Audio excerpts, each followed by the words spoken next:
당신이 어떤 존재인가에 따라 당신의 세계가 만들어진다. 외부 세계에 있는 모든 것은 당신의 내면적 경험으로 바뀌어진다. 외부에 존재하는 것들은 별로 문제가 되지 않는다. 그것들은 모두 당신의 의식 상태를 비추는 영상이기 때문이다. 당신의 내면에 있는 것이 결정적으로 중요하다. 외부에 있는 모든 것이 이에 따라 비춰지고 채색되기 때문이다. 마음속 가장 깊은 곳에 품고 있는 모든 생각은 필연적인 반작용의 법칙에 의해 머지않아 당신의 외적인 삶에 그 형상을 만들게 된다.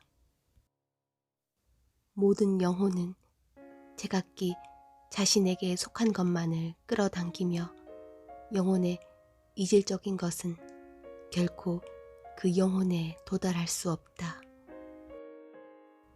어떤 이의 생활 속에서 벌어지는 사건들은 성공이든 실패든 그 영혼의 정신세계가 지닌 특성과 힘에 이끌려 일어난 것이다. 모든 영혼은 경험과 생각이 모여 이루어진 복잡한 결합체이며 몸은 영혼을 나타내주기 위해 만들어진 매개체에 불과하다. 그러므로 당신이 생각하는 바가 당신의 실제 자아이며 당신이 경험하는 세상은 당신의 생각이 세상에 투사한 모습을 띠고 있다. 우리의 현재 상태는 모두 지금까지 우리가 생각해온 것의 결과이다. 정신적 상태는 생각에 기초하며 생각으로 이루어져 있다. 부처는 이렇게 말했다. 그러므로 어떤 이가 행복하다면 그가 행복한 생각 속에 살기 때문이고 불행하다면 의기소침하고 무기력한 생각에 젖어 있기 때문이라는 결론이 나온다. 어떤 이가 겁이 많든 대담하든 어리석든 현명하든 불안하든 평온하든 간에 그가 처한 모든 정신 상태의 원인은 그의 영혼 내부에 있으며 결코 외부에 있지 않다. 지금 사람들이 일제히 외치는 목소리가 들리는 것 같다. 그런데 당신은 정말로 외부적인 상황이 우리의 정신에 아무런 영향을 끼치지 않는다는 겁니까? 라고. 나는 그렇게 단정적으로 말하는 것이 아니다. 상황은 단지 당신 스스로 허용할 경우에만 당신에게 영향을 끼친다고 말하려는 것이고 이것은 의심할 여지 없는 진리이다. 당신은 외부 상황이 당신의 삶을 성공으로 이끌거나 망치게 하는 힘이 있다고 믿는다. 그렇게 믿음으로써 당신은 외부 상황에 굴복하고 외부 환경이 당신을 절대적으로 조종하는 주인이며 당신은 노예라고 스스로 인정하고 있다. 또한 그렇게 믿음으로써 당신은 아무런 힘도 없는 외부 상황에 힘을 부여한다. 그런데 당신이 굴복하는 대상은 실은 상황 그 자체가 아니라 당신의 정신세계가 외부 상황에 투사한 우울함이나 기쁨, 두려움이나 희망, 장점이나 약점이다. 나는 언젠가 젊은 나이에 몇 년 동안 힘들게 일해서 번 돈을 잃어버린 두 사람의 얘기를 들은 적이 있다. 한 사람은 아주 많이 고통스러워하고 분노를 터뜨리고 걱정하고 낙담하였다. 그러나 다른 사람은 자신이 돈을 맡긴 은행이 아무런 가망 없이 파산해버렸다는 신문기사를 읽고 이제 돈을 되찾을 길이 없다는 사실을 알았지만 그저 조용하고 단호하게 다음과 같이 말했다. 다 끝난 일이야. 괴로워하고 걱정한다 해도 그 돈은 다시 돌아오지 않아. 열심히 일해서 다시 벌어야지 라고. 그는 새로운 각오로 열심히 일하기 시작했고 얼마 안 가 많은 돈을 벌게 되었다. 반면에 앞사람의 경우는 돈을 잃은 걸 슬퍼만 하면서 자신의 불운에 대해 푸념만 늘어놓다가 결국 불행한 상황의 놀이개로 전락하고 말았다. 나약한 생각이 그대로 현실로 굳어진 것이다. 그에게는 돈을 잃은 일이 저주의 씨앗이었다. 그는 어둡고 침울한 생각으로 그 사건을 해석했기 때문이다. 하지만 똑같은 일이 다른 이에게는 축복이었다.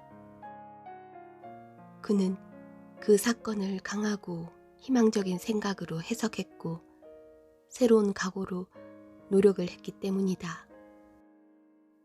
만약 축복을 주거나 해를 끼치는 힘이 상황 그 자체에 있다면 상황은 모든 사람들에게 똑같이 축복을 내리고 해를 끼칠 것이다.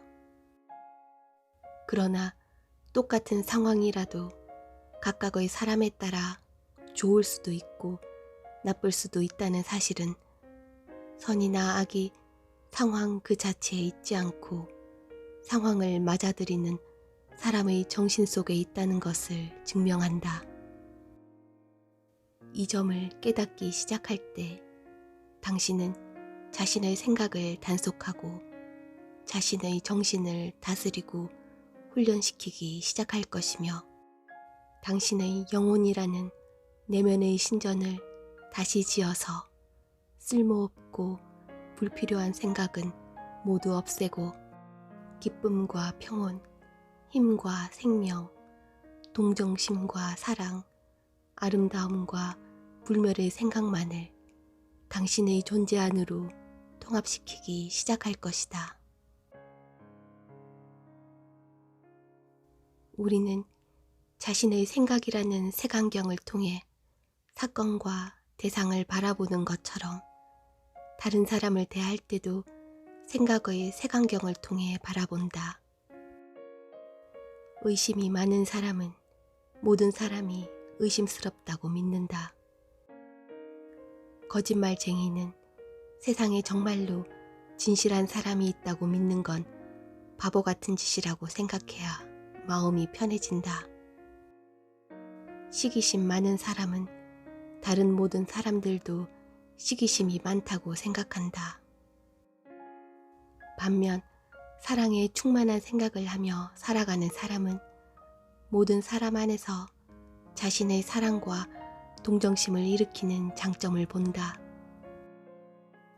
본성이 착하고 인정이 많은 사람은 다른 사람들의 행운에 기뻐하며 질투의 의미를 알지도 못한다. 또한 자기 내부의 신성을 깨달은 사람은 모든 생명 안에서 심지어 짐승 안에서도 신성을 알아본다. 사람들은 인과의 법칙에 따라 자신들이 뿌린 대로 거두게 되고 자신과 비슷한 생각을 가진 사람들과 만나게 되어 있다는 사실 때문에 자신들의 정신적 시야를 바꾸지 못하고 고정관념이 깊어지기 쉽다. 유유상종이란 속담은 사람들이 흔히 이해하고 있는 뜻보다 훨씬 깊은 의미를 담고 있다. 생각의 세계는 물질의 세계와 마찬가지로 같은 종류끼리 끌어당기기 때문이다. 만약 당신이 사후에 존재하는 더 행복한 세계를 간절히 바라고 기대하는 사람들 중 한 명이라면 당신을 위한 기쁜 소식이 여기 있다. 그 행복의 세계는 온 우주를 채우고 있고 당신 안에 있으며 당신이 찾아서 인정해주고 소유해주길 기다리고 있다. 존재의 내적인 법칙을 알았던 사람은 이렇게 말했다. 사람들이 여기로 오라, 저기로 오라 말할 때 그 뒤를 쫓아가지 말라. 천국은 네 안에 있다. 당신이 해야 할 일은 의심에 물들지 않은 정신으로 이것을 믿고 이해될 때까지 깊이 생각하는 것이다.